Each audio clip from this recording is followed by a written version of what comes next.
Now see the use of figure of speech in this poem.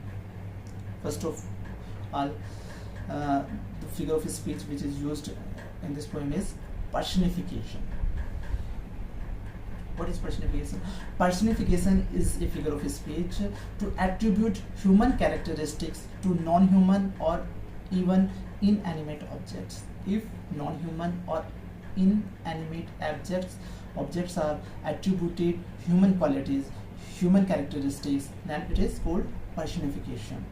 The poet has used personification at several places in this poem, such as you can see in the line that sea that bears her bosom to the moon. Here sea is personified, who opens her bosom, who exposes her bosom to the moon. The next use of personification is in the line the winds that will be howling at all hours. Here wind is personified. Sleeping flower, the sleeping flower, flowers are sleeping, they attributed human quality. So in these three examples you can see the use of personification.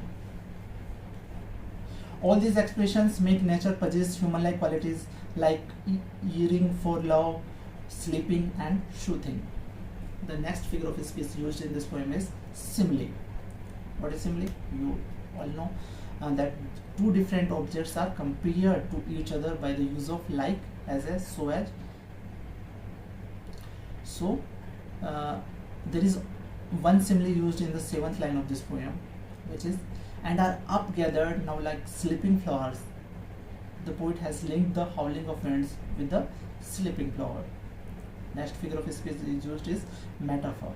There is one metaphor is used in the 10th line of the poem as suckled in a crete outworn.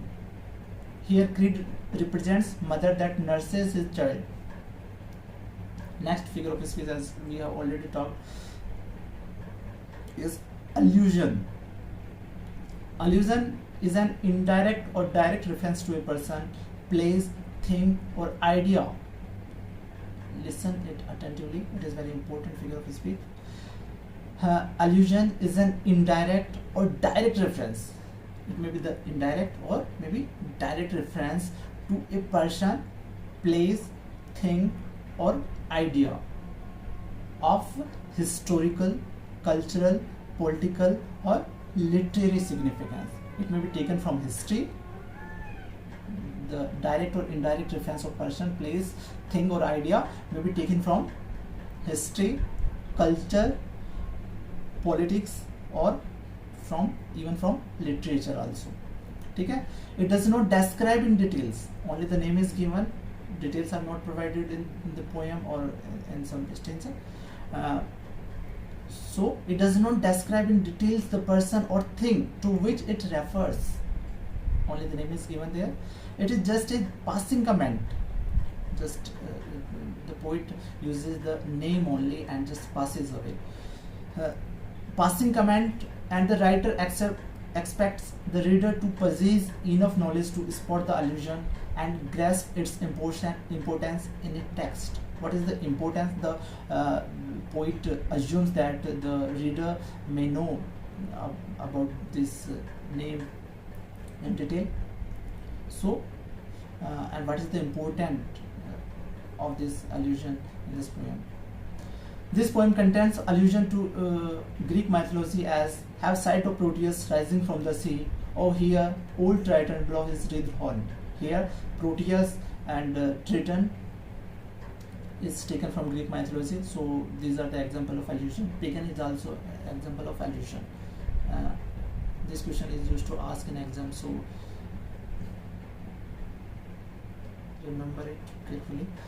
The next figure of speech which is used in this poem is oxymoron, a phrase that combines two words that seems to be opposite of each other is oxymoron. If in a phrase two words are totally opposite to each other, that is oxymoron. So here we have already talked in the beginning itself. The sordid boon. Sordid boon is an example of oxymoron. Sordid means mean kind. Boon is just opposite to this. So Now let's take the structure and tone of the poem. Wordsworth's poem is a Petrarchan sonnet which consists of an 8-line stanza called the octave and a 6-line stanza called the sestet. The first stanza presents the theme or a problem, and the second stanza develops the theme or suggests a solution to the problem. This Italian sonnet uses the last 6 lines to answer the first 8 lines. The first 8 lines, that is octave or the problem, and the last 6 lines is the solution. In the octave part, the poet is grieved to note that people become more and more materialistic, while in the sestet part, he desires to go back to the age of pagans. Wordsworth wrote most of the line of this poem in iambic pentameter, in which the line has 5 pairs of syllable pentameter. Penta means 5 syllable of pairs. Each pair consists of an unstressed syllable followed by a stressed syllable, which is called iambic. Iambic means the first is unstressed syllable, then stressed syllable, that is called iambic, and if 5 iambic is there, is iambic pentameter. The rhyme scheme of this poem is ABBA, ABBA, CD, CD, CD. To conclude, by writing this poem, William Wordsworth sent out a beautiful message to everyone in this world 200 years ago. But it can still be applied in life today. People should not get caught up in worldly possessions and forget their roots and connections with nature. Dear students, hope you enjoyed the session. We look forward to meet you in next class. Thank you. In the next class, we will discuss very important explanations of this poem and the question answer and critical appreciation of this poem. Till then, enjoy.